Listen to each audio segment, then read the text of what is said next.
Hello, my name is Prashant and I am Principal Engineer in Amazon Operations Robotics. This organization provides solutions for Amazon warehouses where we pick, pack, and ship your orders. Amazon warehouses ship millions of inventory every day via our 24/7 operation.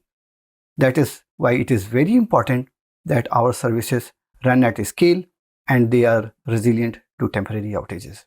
In today's talk, I will discuss about cell-based architecture pattern to improve system resiliency.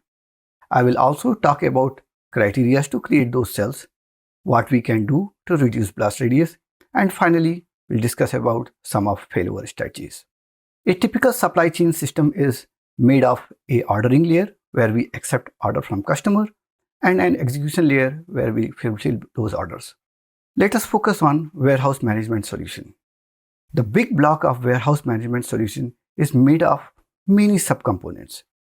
There are services related to catalog, inventory management, order management, and so on.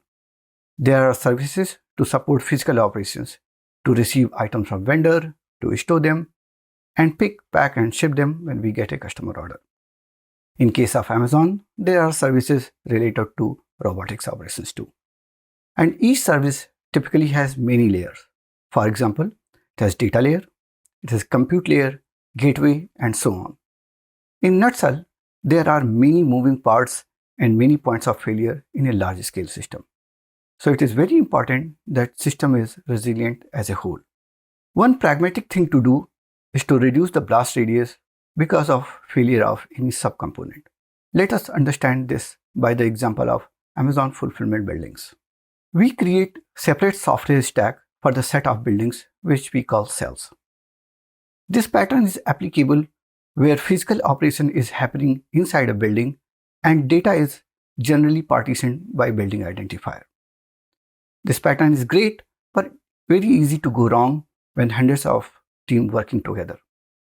In this example, one team decided to create 2 cells. Another team decided to create 3 cells, while third team decided to keep only 1 cell. In this pattern, the outage of one cell of one application is not contained within the single cell. It spreads over upward and downward dependencies. This is called inconsistency in the cell. When this pattern is spread over thousands of microservices, then the cellularization attempt by a single team is almost nullified. That is why it is very important to have a consistent cell definition across all applications. The blast radius of a single cell is always contained within the cell, including upward and downward dependencies.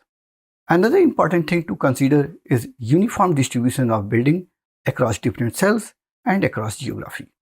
If because of any reason one cell goes down, then this pattern ensures that there are nearby operational buildings to serve the geographic region. We also ensure that cells are spread over multiple AWS regions and we have AWS region redundancy. So far, we discussed strategies to reduce blast radius. Next thing to do is to have a plan for failover. Failover is generally a hard problem.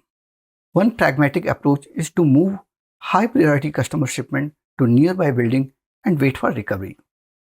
Effective cellularization will ensure that the nearby buildings are operational and all 3 buildings are not going down together as shown in the picture. Next level of failover strategy is active-active failover. In this approach, the data is replicated across AWS regions and across cells.